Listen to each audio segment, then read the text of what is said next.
Morning is your ultimate destination for engaging political and economic matters. I am Uyi Agmofwebe.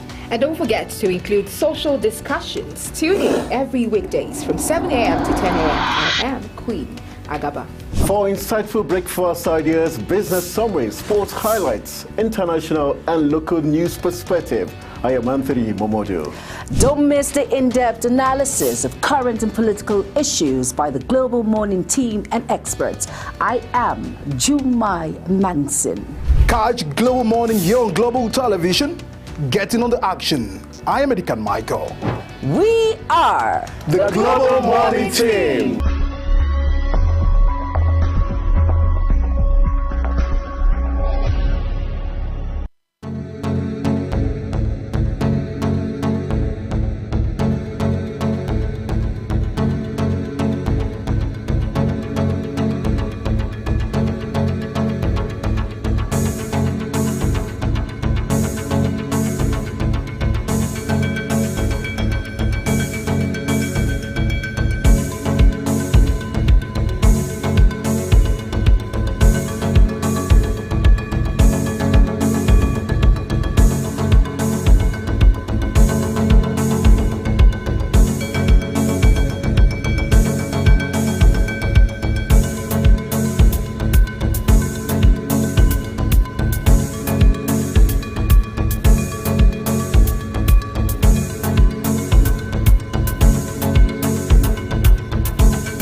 Business Point on Global Television. The business world can be dynamic and unpredictable, with headwinds and volatility sometimes becoming an obstacle for players in the business and economy landscape.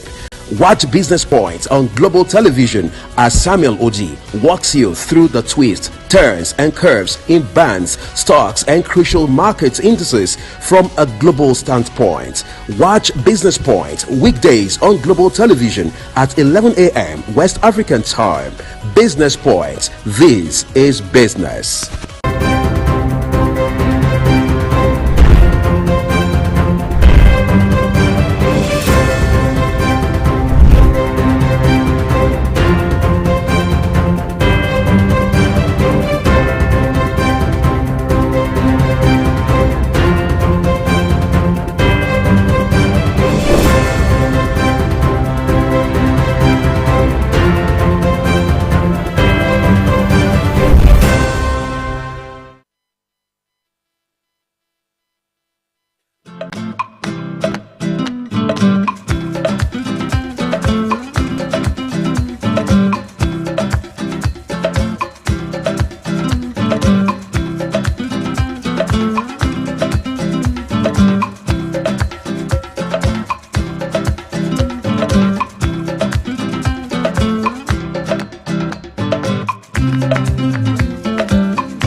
All right, so thank you for staying with us on Global Morning. Let's get talking about the minimum wage, the conversation in this country right now. We understand that is beginning to trickle down by the day. So it's now within the purview of states to determine what they want to pay. Of course, the 70,000 naira baseline being the minimum, all right?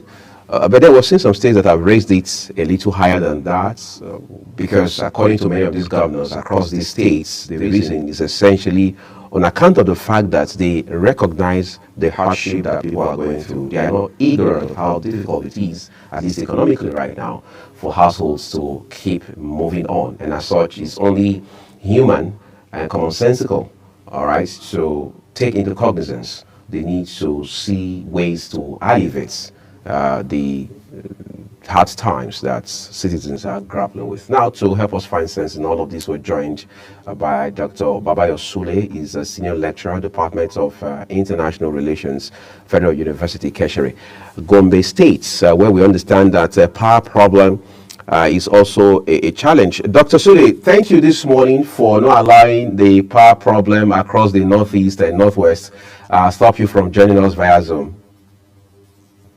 Yeah, thank you very much. Good morning, please. All right, so let's talk about minimum wage. Incidentally, you work for the government, at least in some sense. Before now, you and I had talked at least once about the negotiations that were ongoing at that time. That was a couple of months ago. Today, we understand that we have made some appreciable progress. So states are now talking about what they are ready to pay to workers by way of minimum wage, and thereafter they will discuss the consequential adjustment factors.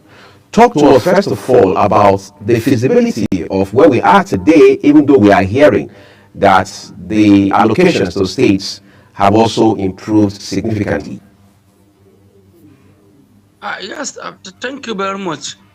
First of all, you know that minimum wage is a law that is agreeable that after every 5 years, there is going to be a renegotiation so that the previous one should be renegotiated based on the circumstances and conditions that our workers are finding themselves, particularly the non-stopping rising cost of food, inflation, and other needs. At this time around, it was even reduced to 3 years. The agreed 70,000 naira minimum wage by the tripartite committee agreed that it is going to be reviewed after every 3 years now. So first of all, we need to know that whether there is an improvement in the revenue of the associations and organizations affected or not. It is a law that after every certain period of a time, it is going to be reviewed. Second, we should understand that of course, the revenue has significantly improved. If you consider the fact that it is anticipated that hadn't it been subsidy is removed, from last year to this year, there is a projection that the government might have paid over 10 trillion naira for payment of subsidy. That's fuel subsidy. And the government is also expected to pay about 3 trillion naira for electricity subsidy. So that means about 13 to 15 trillion naira. All this money now goes back to the federation allocation, which involve the federal, the state, and the local government in the joint account process of disbursement.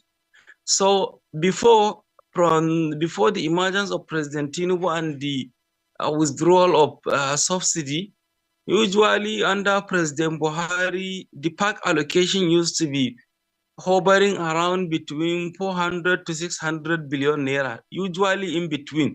It used to fluctuate, but it is not less than, it is not more than. Just take the average, let's say between around 500 billion naira.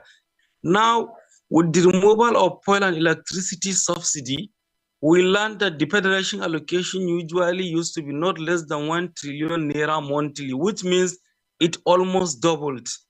But there are other repercussions, other consequences that maybe we need to look or take into consideration. For example, as a result of this skyrocketing inflation, which almost affects the cost of everything, That is why the negotiation for the minimum wage could not favor the workers, and they could not get the required, or rather they could not get a favorable bargain that will cater for the condition they are living in. Because if you look at the 7,000 naira minimum wage that is recently agreed and signed into a law, it is just not more than 30% of the previous 30,000 naira minimum wage, and it is not more than 10% of the previous 18,000 naira minimum wage. In other words, the figures are changing, but the value and the cost implication is declining substantially and significantly by implication. So now the state governments are now declaring that they will agree entering into different agreement and signing. Some are even paying or offering above what was agreed in the committee. Like, for example, in the case of Lagos state government, it's around 80,000 naira. Like in the case of Kogi state government, it is, I think, 73 or 74,000 naira. Like in the case of Gombe state, it's 71,200 naira, and so many other states. But beneath the amount, there are other issues that we also need to look or take into consideration. For example, it's not the agreement to pay that is the issue, but rather how the table is structured. Because we learn that sometimes the state governors usually used to come with a kind of a condition whereby, while they agree to pay the minimum wage in principles, but in practice, they are not paying. Rather, what they are doing is just paying something like a flat rate that will just qualify the amount to be called a minimum wage. For instance, while grade level 1, step 1 worker will be paid 70,000 naira as a minimum wage, he will discover that the consequential adjustment is not tallying, is not commensurating with the supposed table structure.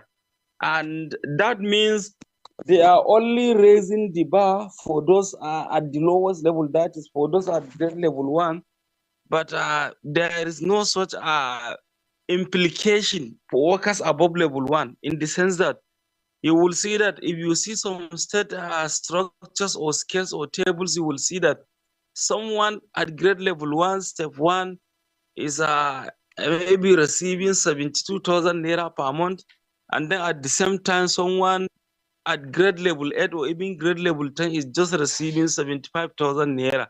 So entirely, it is just a wise or a clever movement in such a way that they are paying, but at the same time, they are not paying. All that they did is they just look at those at grade level 1, raise their bar to the minimum wage, and then all other levels are just being paid almost equal and the same. So therefore, there is an issue and there are other problems beneath this agreement to pay the minimum wage by some state governors. Actually, I think the labor is not forthcoming, particularly the state branches, in ensuring that a befitting scale is worked out so that each worker, based on the consequential adjustment, will get what he is entitled to.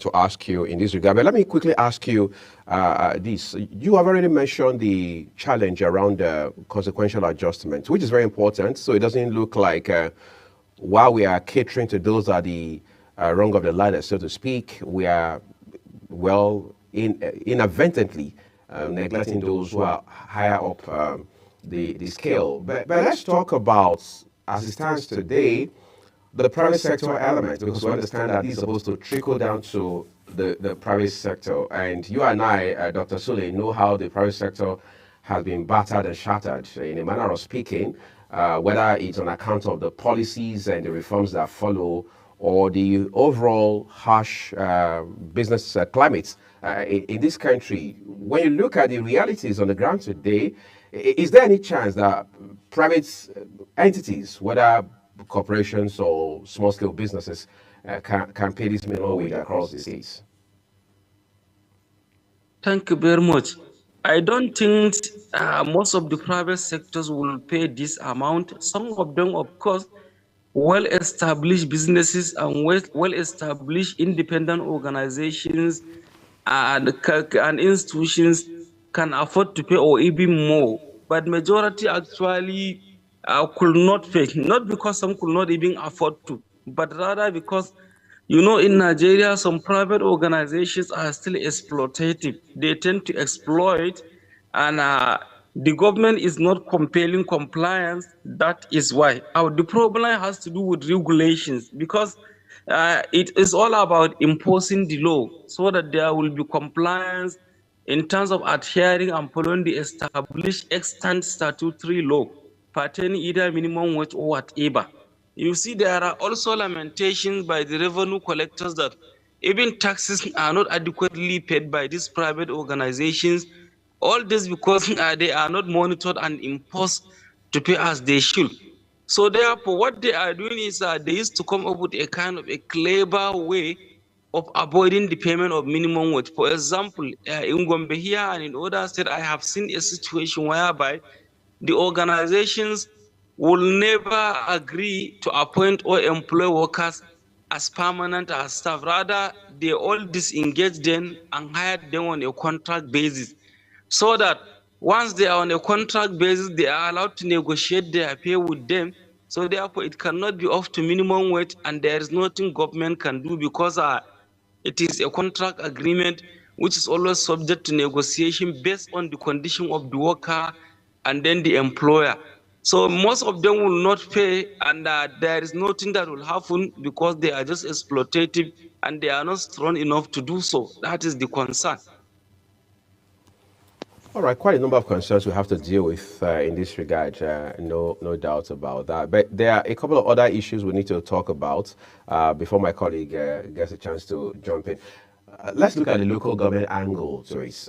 We have heard state governors say that this minimum wage, particularly, for example, Bayelsa, will also affect local government workers. In other words, the local government workers will receive 80,000 naira, just like the the state government workers in Bayelsa. And we've seen other governors who have made a similar statement along this line. Do state governors have the latitude to make that decision on behalf of local government councils, given where we are now with local government autonomy?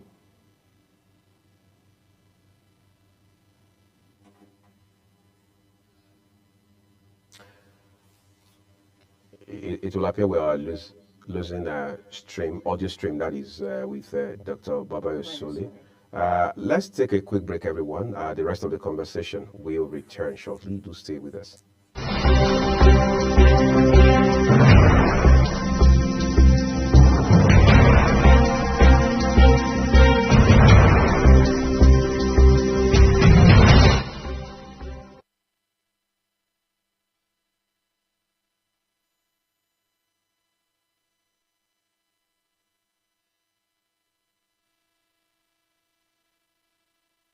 Global Morning is your ultimate destination for engaging political and economic matters. I am Uyi Agmofrebe. And don't forget to include social discussions. Tune in every weekdays from 7 a.m. to 10 a.m. I am Queen Agaba.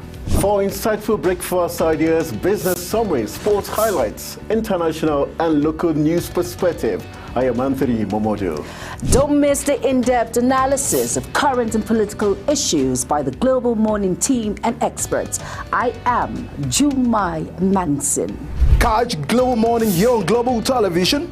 Getting on the action. I am Edikan Michael. We are The Global Morning Team.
Business Point on Global Television. The business world can be dynamic and unpredictable, with headwinds and volatility sometimes becoming an obstacle for players in the business and economy landscape.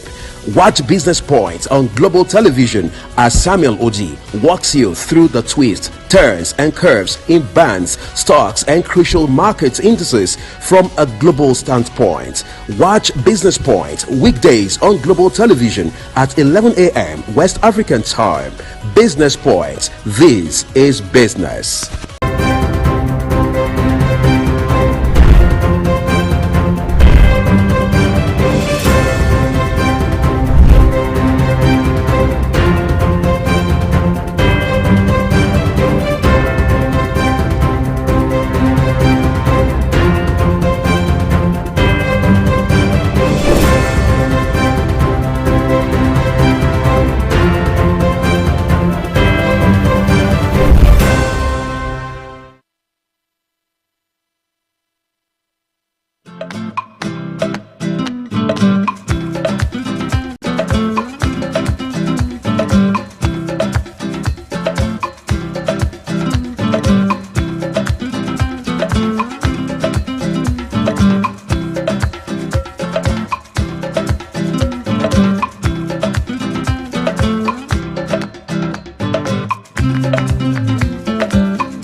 Global Morning is your ultimate destination for engaging political and economic matters. I am Uyi Agmofrebe. And don't forget to include social discussions. Tune in every weekdays from 7 a.m. to 10 a.m. I am Queen Agaba. For insightful breakfast ideas, business summaries, sports highlights, international and local news perspective, I am Anthony Momodu. Don't miss the in-depth analysis of current and political issues by the Global Morning team and experts. I am Jumai Manson. Catch Global Morning here on Global Television. Getting on the action. I am Edikan Michael.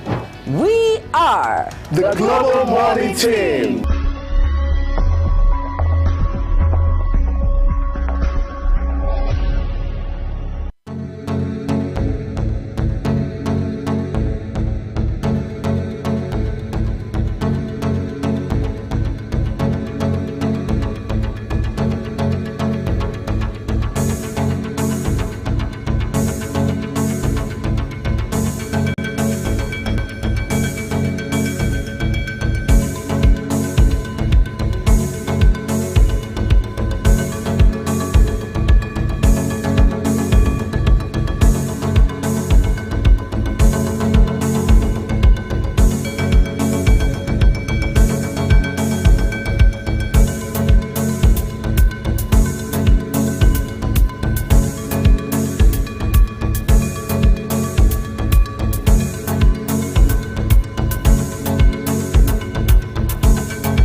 Let's turn to our second conversation. This time we turn to Adamawa State, but we sincerely apologize that we couldn't continue with Dr. Babayo Soli, Senior Lecturer, International Relations Department, Federal University in Kenshire, Gombe State.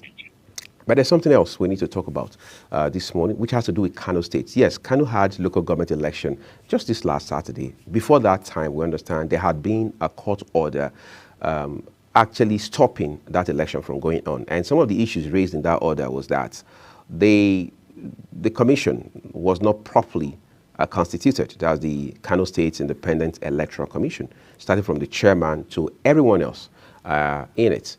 And as such, the court says, you can't go ahead with this election. As a matter of fact, the Independent National Electoral Commission, that is INEC, should not make his voter register available to KANSIEC, that's the Kano State Independent Electoral Commission.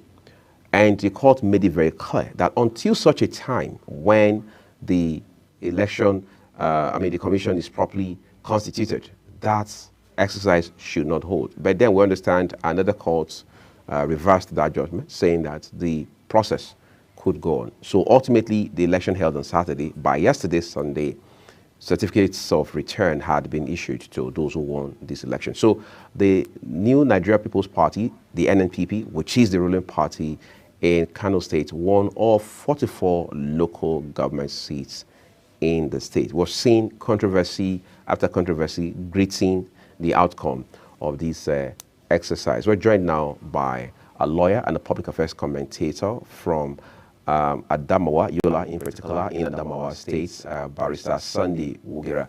First of all, we'll say thank you to you for making our time this busy Monday to join us here on the conversation. Thank you very much. Good morning. So now we're talking to you. I mean, you are a lawyer, for example. The first court order says this election cannot be held, and I just listed the reasons a while ago, the grounds on which the court gave that order. Another court reverses the order and says the election can go on. Help Nigerians understand what has happened in Kano State this last week from the standpoint of the law. Well, thank you very much for the opportunity. It is imperative that Nigerians get to know one fundamental issue.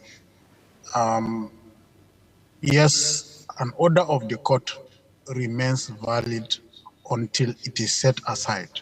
However, there are orders of court that from the beginning are a nullity. Number one, it is fundamental that people get to know that we have plethora of judgments from our cases from the apex court that clearly stated that no court can stop an organization or an institution that is clearly on the discharge of its own constitutional duties. Here, the Kano State Independent Electoral Commission has set up a timetable to conduct election, giving notices, as it were.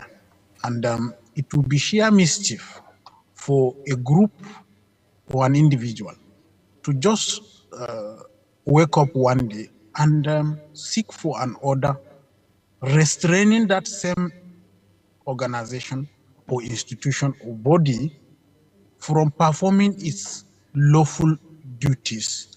Some few days to that, the conduct of that duty, which in this case is the election in Kano State local government councils. Now, we can safely say that the court itself is not mindful of the chaotic situation its orders would voice the polity when they keep on giving out such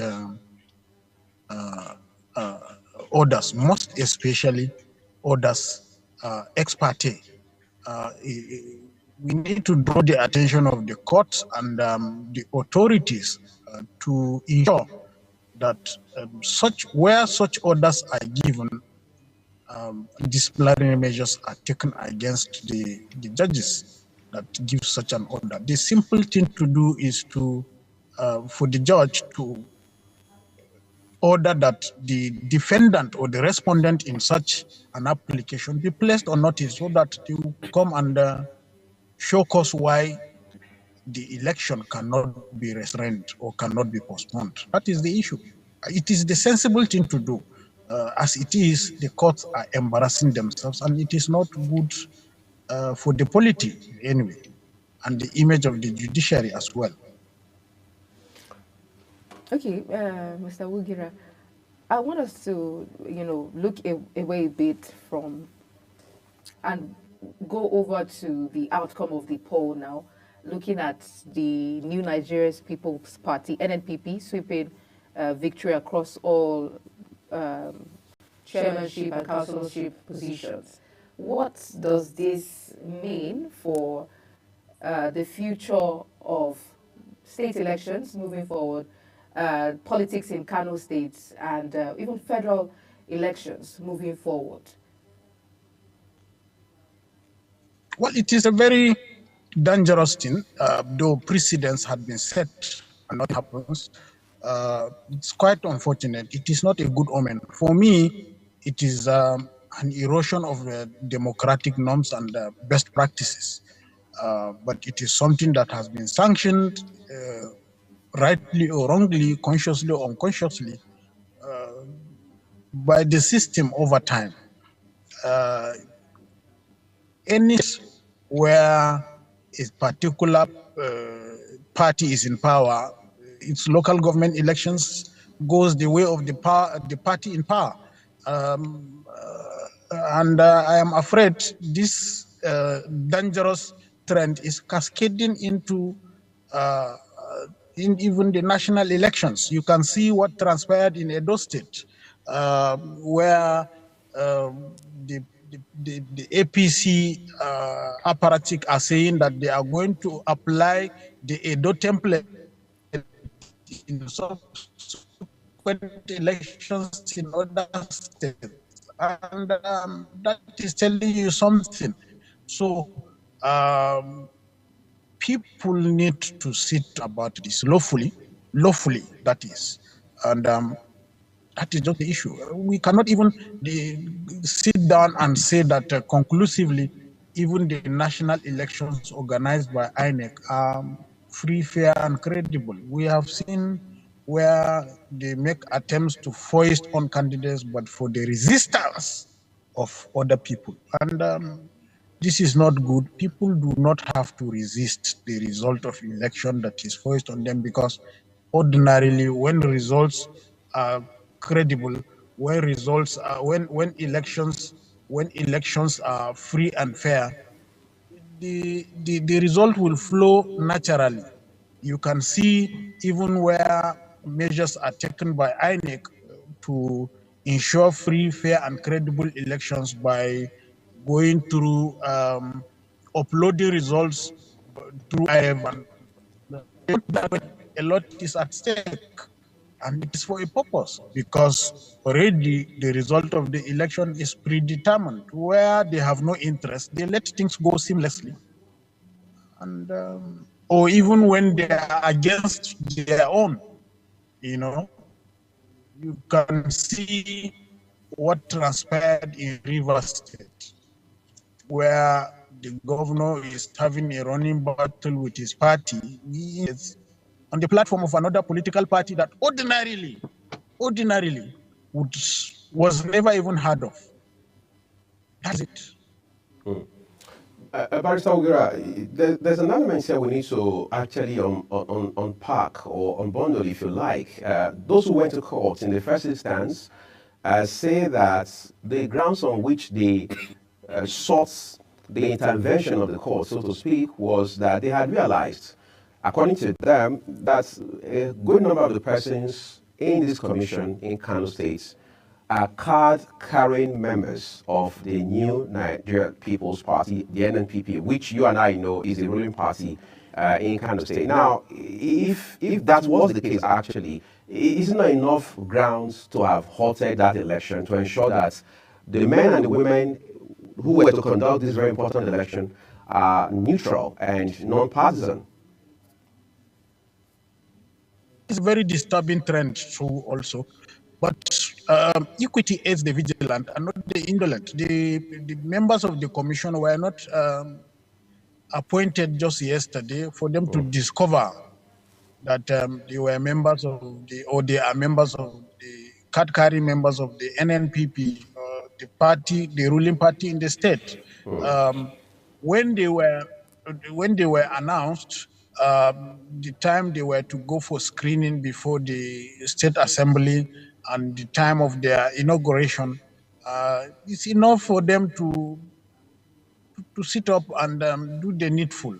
But they failed to do the needful. If not for the fact that they are mischievous, so to say, would they have gone to court to challenge the integrity of the members of the commission if they were to be appointed not in an election year?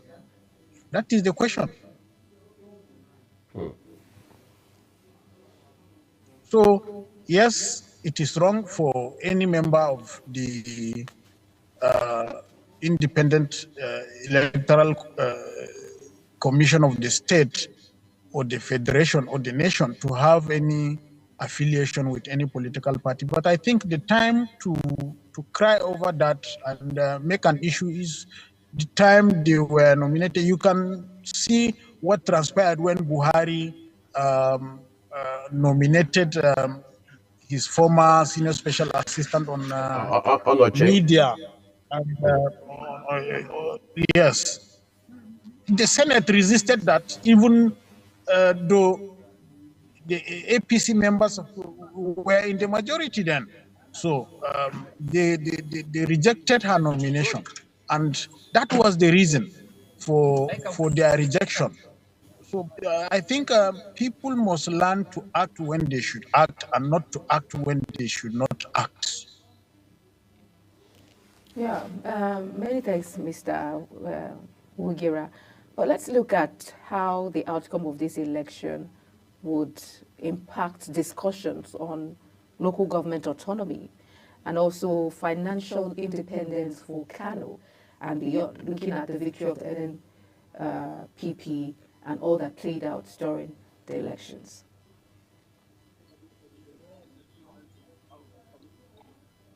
Well, when you talk about local government autonomy, financial autonomy, or whatever autonomy that people are talking about, I think that has been decided finally by the Supreme Court. And in its finality, there is nothing anybody can do about it. What we expect is for the federal government to ensure compliance if they have the balls and the guts to do that. I think these are all political issues, and that is why we are where we are today. It is all about politics, politics, and politics. It is not about the interests of the common man. It is not about the interests of the local government. It is just a way to stifle and frighten some other people and maybe whip them into compliance. That is all. But it is not done with all sense of responsibility and sincerity and commitment to ensure that the local government is freed. That is my own opinion anyway. Okay, having said that, before we let you go now, we understand you have a busy morning ahead of you, Barrister Wugira. With what we have seen in Kano, I mean, you add that to other events that we have come to witness across other states, particularly in light of local government elections that have been conducted lately. Is it valid to argue that the local government system has now been extricated or has hopes of being extricated from the stranglehold of governors across Nigeria? Well, for the local government, it is not yet Uhuru until, and it is not just the local government, it transcends to all the tiers of government, the state and even the national, the government at the center. It is not yet Uhuru. It is a long walk to freedom. So we must all buckle up. And I don't think we have a National Assembly that can walk through an amendment that will be acceptable to every one of us. They are not even ready. They are not even politically prepared. They are not spiritually prepared. They are not intellectually prepared for that. And they are not even grounded to do that, as it were, for an assembly that its allegiance is to the people of Nigeria. Everyone knows that if we really want to walk out of the local government system, we can to have or strengthen our democratic institutions and our arms and tiers of government. We can do that effortlessly, but we are lacking in the will and the capacity, which is so agonizing, if I may use the word actually. But at least there is a difference between yesterday and today. So, and that is something. Okay, Mr. Wugira, I want us to look at touch various areas. I want us to look at this election, this local government election, and how it has played out in the past. What are the major differences? What makes this election different? And does the outcome of this poll now reflect a shift in political dominance, and what could have been the reasons why the outcome is how it is now? Well, the outcome of the elections in local governments in Kano, just like any other state, is a reflection and an indication of the decadence, the retrogression, and how our democratic process has become septic. It is quite unfortunate that an election has been reduced to a do or die affair, and the winner takes all. irrespective of the will and desire of the people. You know, this is not an indication of what the people want or desires. It is not possible for every seat to be taken over by just one party in the state. It is practically impossible. It is either the people are conquered or the government is an enemy of the people. No two ways about it. We cannot soften our words on this. That is just it. So all these things, it is not about the people. Okay.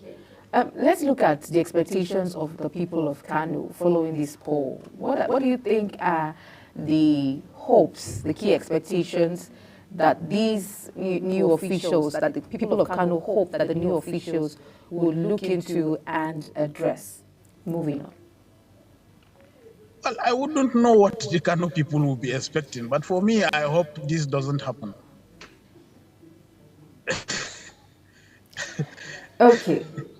I think that's interesting to find out. But you see, we're going to let you off now. But then just to, round it off, let's talk about the arguments about, well, because state governors are totally in charge of local government system, whether it's the conduct of elections or determining who gets what, we should turn to INEC to also become the umpire over local government elections.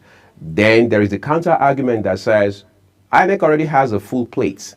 Therefore, you don't want to overburden the Independent National Electoral Commission. When you look at the political realities we have today, what exactly would you recommend by way of saying, okay, let's find a solution to this challenge? Because whether we like it or not, going forward and for the foreseeable future, we've got to keep conducting elections at the local government level. Yes, actually, the fundamental thing we need to do is to come together to say no to never violence. Is to show that we have members in the National Assembly and the State Assembly who are independent-minded, pro-people and pro-Nigeria, Nigerians. So, but in a situation where you always have pro-establishment people in the National Assembly, pro-establishment people in the State Assembly, pro-establishment people manning all the institutions that are to safeguard our democratic norms, we will always end up with this cycle, and it will always be an avenue to talk and talk and talk on this all-important issue that can be addressed once and for all, instead of addressing other germane issues that should be given the necessary attention for Nigeria to move forward. Okay, I think enough said, at least so far on the program this morning. Barrister Sunday, we are talking about local and public affairs commentator. elections. Thank you for joining us live via Zoom from Adamawa this morning. We wish you the best of the week ahead. Thank you very much. I'm most grateful. All right, so we're taking a quick break now. Queen Agaba and I will return shortly to start putting the icing on the cake for you. Do stay with us on Global Morning.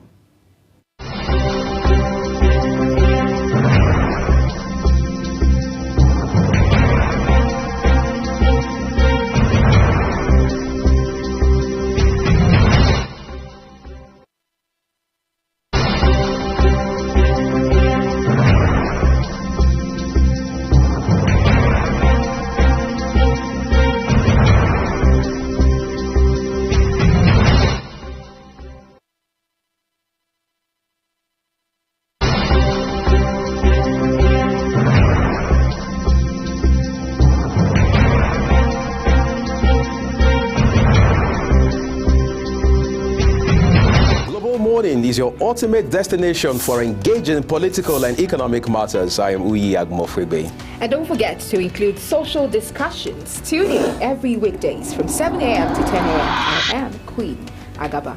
For insightful breakfast ideas, business summaries, sports highlights, international and local news perspective, I am Anthony Momodu. Don't miss the in-depth analysis of current and political issues by the Global Morning team and experts.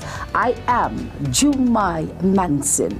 Catch Global Morning here on Global Television, getting on the action. I am Edikan Michael. We are The Global Morning Team.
All right, well, they say everything with a beginning show has an end. We've been talking about some of these issues that Nigerians are dealing with, whether it's about electoral process, particularly with Kano, which readily comes to mind, or something around the national minimum wage, which states are now trying to wrap their heads around. Absolutely. The national minimum wage is a topic for discussion. Like we have rightly established earlier on and even now that we don't just want to hear of the figures, and the figures are somehow insignificant compared to the actual minimum wage. Right. For example, some states saying 72,000 naira and all that, just to stand out, or maybe to say that we have raised the bar a little above the baseline. The baseline, and some states going as far as raising it by 10,000 thereabouts. It's a good one. It's welcome. It's a welcome development. But our major issue is the consistency of that minimum wage being followed through and through. Like you raised earlier, we don't want a situation where federal state workers are now beginning to hold placards after every 3 months. It's more routinely, asking or demanding for their salaries, or after every 6 months demanding for their salaries. If it's going to be 72,000 naira, let it be 72,000 naira consistently. If it's going to be 80,000 naira, let it be 80,000 naira consistently, and not 80,000 naira once in 3 months. So I think that's fair enough to ask, really, because a laborer is worthy of his wages, right? So if people have to be paid, let them be paid something commensurate to the effort they make, the value they bring, and then let that payment come as quickly as possible. Incidentally, that's the size of our program today. Thank you, everyone, for joining us. I'm Uyag Mofwebe. And I'm Queen Agaba. Do have a beautiful start of the week. See you again. The death toll from flooding. Most time our politicians just bring in policies too, for sure. Incidentally, we have several more stories. The legislature was carefully crafted to 22.2% inflation rates as of April this year. What does that say about where we are as a country? I think Nigeria has resorted to being resilient. Before you call a police station, before they even leave, they'll take permission from I don't think there's really anything on ground to improve. The struggle, the ASU strike. The Minister of Education volunteered and said, give me 2 weeks. It was a lie. The president never gave me any deadline.